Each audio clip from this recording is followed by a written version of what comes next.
Good morning, friends. My feet woke up ready to work today. You can see on the floor over there underneath my chair is a towel from where I gave them an Epsom salt soak last night. I'm becoming a little addicted to my Epsom salt soaks. I'm not gonna lie, I've been shocked at how valuable it has been for my feet and how much they respond to that. So, just FYI, if you haven't experimented, even if you don't have a bathtub like I don't, I would love to immerse my whole body. A foot soak has been a really nice part of releasing my feet at the end of a hard day. So, for what it's worth.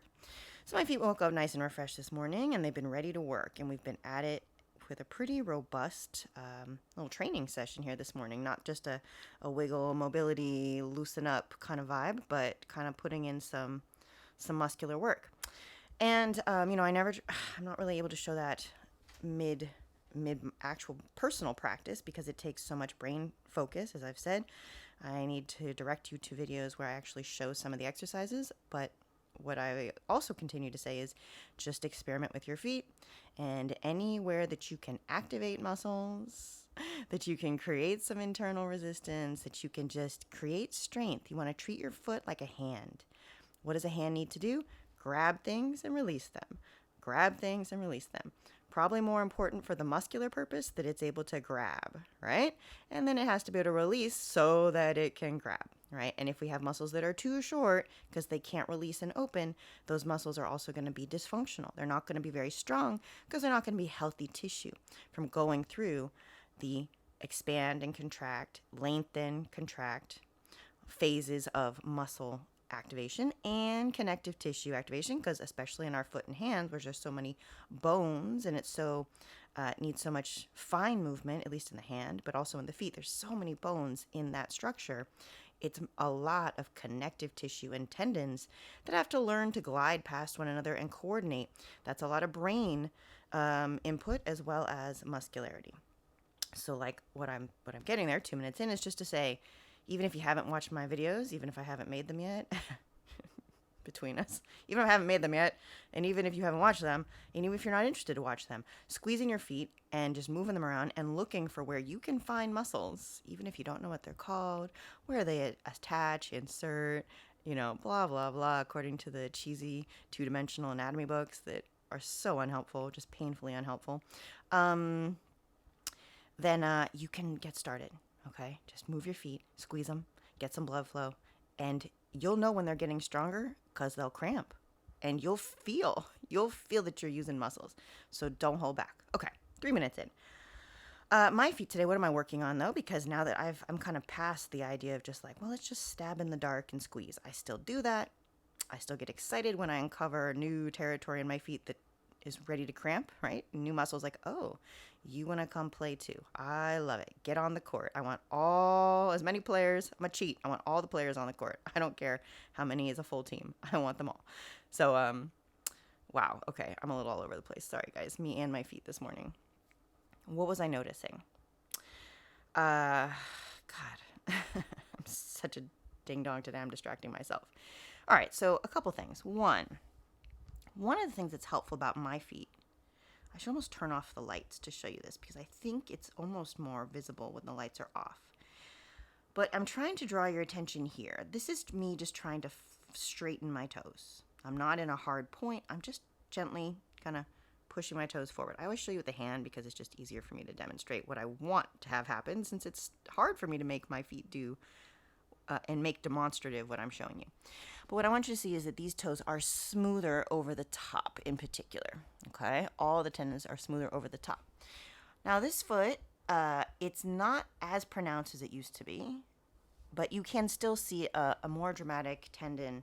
Well, I don't actually think it looks more dramatic in this particular position, but when I do that, for example, and I straighten just mostly through the big toe, you can see that tendon on top of my right big toe gets a lot more smooth and flat and flush than the left big toe, which stays more pronounced. And you can see the hammering, which is when the toe is bent this way, not up. That's like banana toe. Long flexors are too tight or overstimulated or not opposed appropriately by plantar flexors. But when the middle knuckle of the toe is up, it's a hammering. Okay, without getting too deep in the woods on that, I mostly just want you to see that I have more extensor tone in my left foot than my right, even at rest. So here's just the toes at rest. And they're hanging, right? So there's some tension up the back of the leg. And I have a very high arch, which means I'm prone to hammer toeing. And these tendons are just tight, right? I've been told that since I was a little kid. Whatever. So I'm able to overcome it with plantar flexion strength on the right foot more easily. My left foot is getting there. It has come a massive, like I could become emotional about it, way, right? It's just the improvement in this foot is incredible. But it's a really interesting pairing because I can learn a lot about one from the other, and hopefully it's also helping me teach you about your feet. So what's wrong with extensor tone? And, we need extensors. We need to be able to splay our toes and lift our toes and reach with our toes, just like the hand, right? If the hand cannot expand and clear the floor and get around the thing that we want to grab, it's useless to us essentially. So, and these muscles work in pairs. So, especially as we are loading our foot, which is different from what we do with our hands, right? We are loading our foot against the floor. We are loading the foot with our own body weight and gravitational forces against the floor. And we don't want to just like slam the foot down. So the plantar flexors, the muscles that are guiding the foot towards the floor, and the extensor muscles, the muscles that dorsiflex and pull the foot up, have this relationship, this reciprocity of moderating each other's movement. Now, they're not doing a wave, but honestly, muscularly, they are, because there's no hard stops. You're reaching with the extensors, and they're already pushing them down so that you keep your arch lifted, so that you're never bottoming out or walking on the edge of your foot. Okay? You're not bottoming out in extension over dominance, which actually a lot of us are. A lot of us walk around just like this. Okay? Our toes are lifted, they're hammered, and we just pitter-patter on the balls of our feet. And if our arch is not collapsed to the floor, it's just because the bony structure won't let it. If you have a soft, flattening foot, then your navicular's on the damn ground, and your ankles are probably caving in like this, no matter what. I see this all the time. People are like, my arches aren't collapsed. And I'm like, well, they're not, because the bone structure won't let them, but you are riding the rims. You're riding the inside rim of your foot. There's no plantar flexion opposition to keep that arch lifted so that the foot rolls and it maintains an arch that's muscularly supported, not just literally banking on the bone structure to hold it up. Fortunately, if you don't have a completely soft, squishy, flat foot, your bone structure is helping you create that arch. It's the backstop. It's the scaffolding. All right, the bone structure is the scaffolding for the arch. The plantar fascia and all the critically important connective tissue is support. I don't even know what the construction material equivalent would be, but it's like a soft, it's like putting thick elastic bands around the scaffolding so that they have give, but they're supported, but they have give. But it's really robust, tight give. At least it's supposed to be. Your fascia is supposed to be tight. All right, you wouldn't want your scaffolding to have like the same elastic capacity as your underwear. It needs to be like a really thick band, right? Like the ones that you use for chin-up pull-ups or something at the gym, right? Really, really thick, dense elastic. That's what you want your fascia to be. And then the muscles support all of that because your body weight will overcome that connective tissue, even the most dense elastic, right? Your body weight will overcome it with abuse and misuse and deconditioning. So the muscles are there to make sure that the whole system has integrity. Okay, so what's wrong with extensor tone? Getting back to this. You're over a foot with too much extensor tone. Again, my feet are a pretty good demonstration of this. This is my feet relaxed. Here's my feet as I try to engage just gently more plantar flexion. I'm given like 30 or 40% of plantar flexion, just generally speaking, okay? And these toes are still a little hammered. Sounds funny. They're still a little bit hammering, even though I've straightened them relative to the foot, all right, without getting technical anatomically what we're doing here. The toes on the right, as I gently press them forward, they stay more long. The ones on the left have this flicker of, as I lengthen them, they're still a little bit lifted. I think you can see that. It is subtle. It's subtle, and it makes a huge difference when I'm walking. Crazy, but it makes a huge difference when I'm walking. The difference it's making is that it's overpowering, right? The balance of the plantar flexion is outweighed by that extensor tone. That amount of excess extensor tone at my rest makes it harder for me. It has made it harder for me to find the appropriate plantar flexion engagement on the critical lateral edge of that foot, which is where I want to load my foot to then push off, right? I'm going to heel strike, roll down the outside edge of the foot, roll across the metatarsals. Okay, this is not the best angle to show that, but you get the idea. So I need to be able to use that meaty outside edge of my foot. Look at all that edge of foot. Your foot's the same way. Here's the arch of your foot. You have all this meat along the outside edge of your foot to use, and you're supposed to bear weight on it. This side of the foot, the outside edge of the foot, all this talks to your glutes. It's really the strongest part of your foot. We think a lot about the inside arch and the big toe. The big toe is huge, and it's huge for a reason. It takes a lot of force, but it doesn't do it alone. You got to get down the outside edge of your foot, and many of us have toes that don't even touch the ground, and I was one of you. I was one of us. I was one of them very recently, and I still struggle with it on my left foot. And that's why I know how important it is to get that side of the foot engaged and get the toes down, because it has made a huge difference in the way I walk, the strength of my feet, etc. And the fact that I can do it quite easily on my right foot is like the guiding light for like, yep, we're going in a good direction, teaching my left foot to do it. So I'm here to say, if you have a foot that is extensory driven, right, you're seeing those toes pull up. Granted, at rest, that's just, they're sort of shorter. Those tendons are shorter, those muscles are shorter. You don't want to just stretch them, although stretching them is key, but you want to strengthen the plantar flexors. And look, when I use my plantar flexors, this is just one super generic example of plantar flexion. I'm just squeezing my foot, right? I'm pointing my toe, squeezing my foot, doing a calf raise, right? Combined plantar flexion at the ankle, the arch, the forefoot. Again, see other videos for more explanation. But I'm just generic plantar flexion, by definition, is going to stretch those tendons and muscles. It's like squeezing your quad to stretch your hamstrings, right? If you're lying on your back and your leg is in the air and you're doing like a hamstring test, if you straighten your knee with your quad muscle, it's going to straighten your knee and your hamstring is going to tighten. You're going to feel those muscles have to lengthen. So you're functionally lengthening one side of the system with the other. Same thing is happening with the foot. Of course, you can massage and stretch and do other things to help encourage those muscles to relax, right? And you may have to. Maybe that's something you need to do that I have not had to do as much. And it feels good, so do it. Do it because your feet like it. Treat them. But it's more important not that you can just massage them and passively relax those muscles, because they will not permanently relax to the point where they're functionally released if they can't count on their counterpart of plantar flexion. The reason, in part, that the muscles on the top of my foot on my right have been able to relax and allow me to grab the floor more effectively on that foot is because the muscles on the plantar flexion side work better. They're more coordinated. So the extensor muscles can functionally release. Sometimes tightness in our body, in fact, a lot of times, tightness in our body is a neurological tightness, not just a muscular tightness.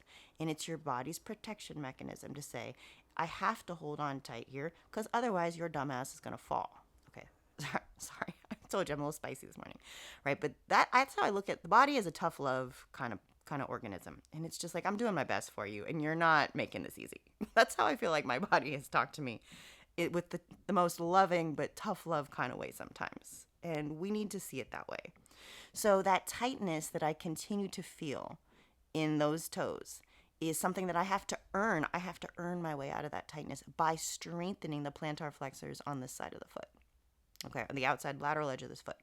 Now, this brings me to what should honestly be like almost like a next video, so I'll have to say more. But I think I'm inventing an exercise. I'm sure someone else has come up with it, but I have not seen it. And that is, I'm thinking that what I'm really trying to do on the outside edge of that foot is something equivalent to the short foot exercise for the hallucis, abductor hallucis on the inside edge of the foot, which abducts the toes, which, again, at this I'm not really good at just the jungle gym, right, acrobatics of it, but spreads the toes, and in particular gets that big toe to splay over away from the midline, but functionally is much more of a plantar flexor. So it's one of those, it's like if the thumb and the pinky spread really wide and then grab the floor, and you absolutely, when I'm walking well, I feel this anchoring effect. But abductor hallucis, muscle belly here, right, and squeezes, it lengthens, it will, it's here to stabilize. It will bring this toe in. It crosses the joint. It will bring this toe in, and then it will plantar flex, right? So when you do your short foot exercise against the floor, I have videos on it. Look at that. You're lifting that arch. It's not, short foot is not just about abductor hallucis by any means. I'm just saying for the intrinsic muscles. A big part of short foot is the tibialis posterior. So please see my videos on that and get your short foot on. If you're not doing any other foot exercises, start with short foot. Start with short foot. Wake your feet up with short foot. Okay? So the exercise, though, I'm creating is more subtle because my pinkies don't even abduct as dramatically or demonstrably as my big toe. But I'm trying to get my pinky to abduct and then squeeze the floor. And there's abductor digiti minimi. Aw, digiti minimi over here to do that. So basically, you have an equivalent muscle to abductor hallucis on the outside of the foot, right? On the outside of the foot, that says the same thing at the pinky toe, in theory, as it does on the big toe. So it should spread and plantar flex, spread, plantar flex. And I'm beginning to think that that is a really important muscle to wake up so that you can roll down the outside edge of the foot. Why am I beginning to think that? Because I can feel that shit. Because I can feel that I'm making this really powerful. See the blood that's out of the palm of my hand? I'm squeezing the arch of my foot in that same way. I'm lifting the lateral edge of my foot in that same way. Right there. Can't see it, right? Oh, it's not really interesting camera or cinematography, but I can feel it. I can feel it's lifted. And you can kind of see it, right? You can kind of see. But even if you can, maybe on your foot you can see it more. Maybe on your foot you can see it less. What matters is you can feel that you're squeezing it. Right? You can feel that you're squeezing it. So I'm able to do that on this left foot. I am. There's a little bit of it, a little bit. And if I focus, and if I position my foot in different ways that sort of favor that activation, I can find those muscles. But I cannot do it as well. And when I'm walking, I'm specifically trying to find that. I'm trying to lengthen those toes, to pre-tension the muscles, to roll that outside of the foot down. And what I'm beginning to think is, this is all great, and anything you're doing is in a good direction. So I could probably just keep doing this and stabbing in the dark, and I would make some headway. That is shown to be the case for my own foot experimentation. But I think now that I have a little bit more of a visualization of one of the things I'm trying to do there, I'm trying to get abductor digiti minimi to do short foot, right? To lengthen and lift the arch. To lengthen, squeeze, press down and lift the arch. To lengthen, plantar flex, to lift the arch on the outside edge. Again, I can do it a little, but right there, it's not the same pure muscular activation. I'm using more of the long flexors to squeeze the digits. I'm kind of cheating. I don't have as good an activation, and other muscles are hopping on to be like, I can do that.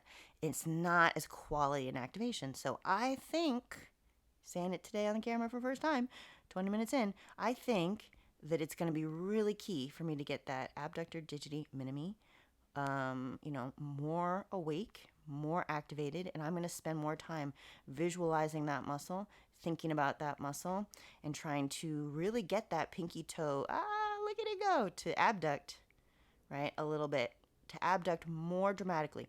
It's been such an accomplishment just to get those toes to straighten, just to get those toes to extend, right? It's crazy how much progress that has been for this foot. So, you get really grateful. You stay grateful. You stay humble with your feet, right, through the process, because that's already come a long way. But now I'm going to start really focusing on, look at that. I can get a teeny millimeter more pinky activation over. You celebrate the millimeter. And even if you cannot celebrate that millimeter, you celebrate the activation. Even if you don't see a damn thing happen in your foot, you celebrate that you can feel a difference in your foot.